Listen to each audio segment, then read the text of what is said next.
person is not inflating their wealth by $800 million to $2.2 billion. Attorney General Letitia James says she will continue to defend her civil fraud judgment she has against Trump. Actually, Letitia James needs to be disbarred and removed from office. Let's go, let's go, let's go, let's go, let's go, let's go. Letitia James is back in the news, and so we're going back to old school Jessica Tarlov, her terrible arguments against him. I think emotion is hot at the table, and it is not emanating from me. So since Donald Trump ran the first time, he has been making this argument. If they could do this to me, they could do this to you. The average person is not inflating their wealth by $800 million to $2.2 billion. They're not sexually assaulting women. They're not storing classified documents in the toilet. They're not fomenting an insurrection. Those have all been debunked, of course. Here's Salon with This Week. Zero impact, in quotes. Expert shoots down Trump demand that $485 million penalty disappear because he won the election. That's what's at stake. Does he win this case? All his other cases he's won. This is the last one he's going to have to take back. And I believe that it's possible they need a change of leadership, or they need to disbar Letitia James. DA Alvin Bragg said there is no such thing as president-elect immunity, and so the jury verdict should stand and the case should proceed to sentencing.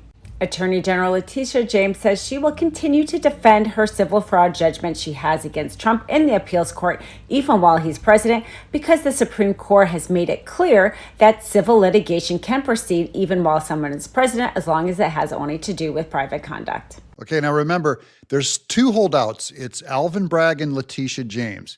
Now, Alvin Bragg doesn't even count, because though he is with Merchan, they've basically sentenced Trump to jail, had him pay all these fines. He has agreed to postpone that until after Trump leaves office in 2028. That leaves Letitia James it's about $200 million.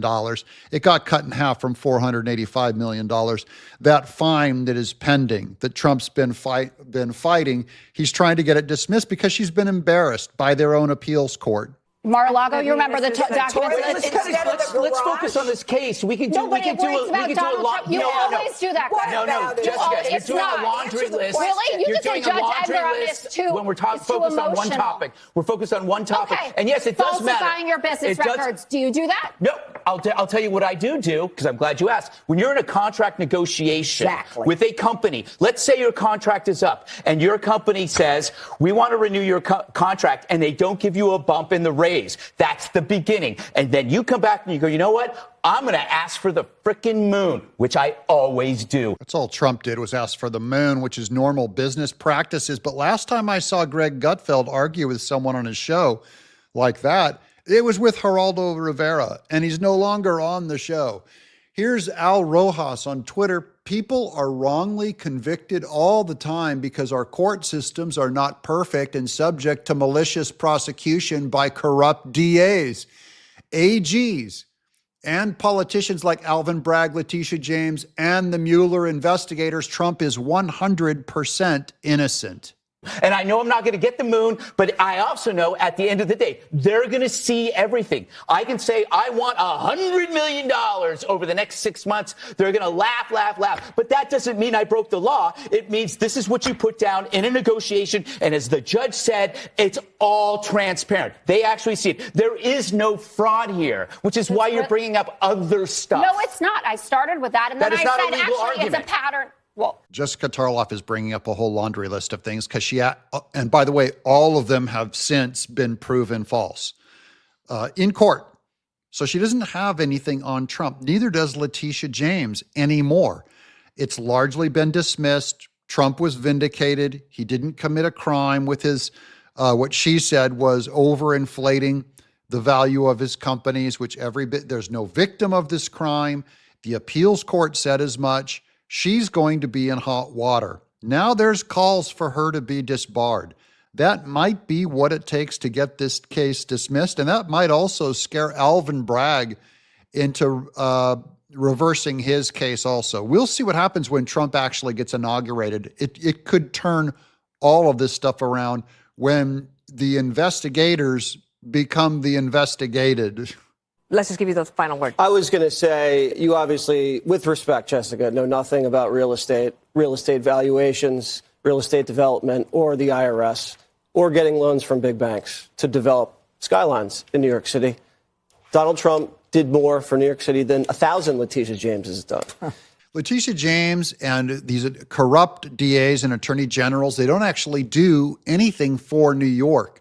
They could be out prosecuting crime, but they're not. They're prosecuting civilians like Daniel Penny instead. They're letting real criminals go. And then in the meanwhile, they go and do a witch hunt on Trump purely because he was running for election. That's cast in stone now. That's their legacy.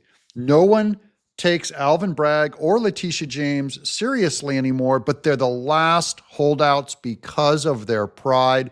And pride always comes before you can tell me in the chat below, gang, what does pride always come before? These state operators, like in Georgia, New York State, the shameless Letitia James and all these people trying to take Trump out now. Those people, actually, Letitia James needs to be disbarred and removed from office for the kind of behavior we're seeing out of her. And I'm a member of the New York Bar, and it's just shameful. That's Claudia Tinney. She's actually on the Bar Association, and so she could move to get Letitia James disbarred, which we support, we approve, and we hope happens. It only takes a couple of Republicans to actually launch the disbarment, and given there's enough evidence against her for politicizing her office, it's entirely possible that she has broken a law or broken the Bar Association's own rules.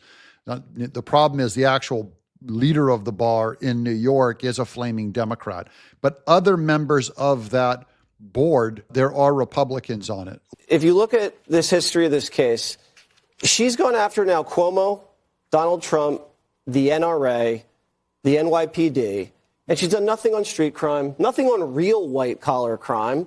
And then her phony friend, Alvin Bragg, if you just try to defend yourself working at a bodega or on the subway, he goes after you. That's why 160 businesses have left New York. That's why almost 1 million New Yorkers have left. I think all that's going to turn around under Trump. Look for guys like Kevin O'Leary and see if they ever invest in a business in New York after he's sworn it off before Trump won the election. I'm looking to see what businesses do regarding New York and citizens, because right now the crime on the streets is insane.